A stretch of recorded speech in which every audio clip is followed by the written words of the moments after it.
आसमान से एक काला साया तीर की तरह नीचे आया और देखते ही देखते वक्त के सबसे ताकतवर बादशाह के दस्तरख्वान से भुना हुआ गोश्त झपट कर ले उड्डा।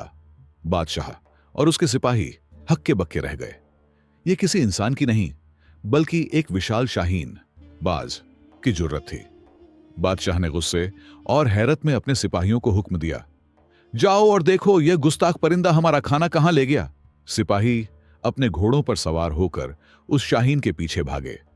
वो परिंदा उड़ता हुआ एक ऊंचे और वीरान पहाड़ की चोटी पर जा पहुंचा।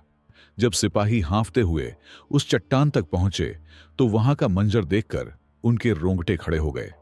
चिलचिलाती धूप में तपती हुई जमीन पर एक शख्स रस्सियों से बुरी तरह बंधा हुआ पड़ा था और वह खूंखार शाहीन जो बादशाह का गोश्त ले उड्ढा था, वो उस बंधे हुए इंसान के पास बैठा अपनी चोंच से गोश्त के छोटे छोटे टुकड़े करके उस बेबस इंसान के मुंह में डाल रहा था।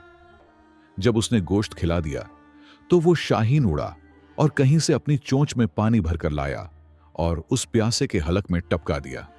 सिपाहियों ने हैरान होकर उस शख्स के हाथ पैर खोले और पूछा, तुम कौन हो और इस वीरान पहाड़ पर किस हाल में हो? उसने रोते हुए जवाब दिया, मैं एक व्यापारी ताजिर हूं।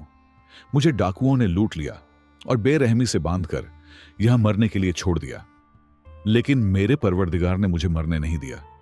यह शाहीन पिछले कई दिनों से दिन में 2 बार मुझे इसी तरह खाना और पानी खिलाने आता है। जब सिपाहियों ने वापस आकर बादशाह को यह पूरा वाकया सुनाया तो बादशाह के हाथ से पानी का प्याला छूट गया। उसका पूरा वजूद कांप उठा। बादशाह रोते हुए जमीन पर गिर पड़ा और बोला, हम कितने गाफिल हैं। वो परवरदिगार जो एक वीरान पहाड़ की चोटी पर बंधे हुए इंसान तक अपना रिज्क पहुंचा सकता है, तो हम इस दुनिया के लालच में क्यों अंधे हो रहे हैं। उसी दिन उस बादशाह ने अपना ताज उतार फेंका, हुकूमत छोड़ दी और अपनी बाकी जिंदगी अपने उसी खालिक की इबादत में गुजार दी जिसका रिज्क कभी रास्ता नहीं भूलता।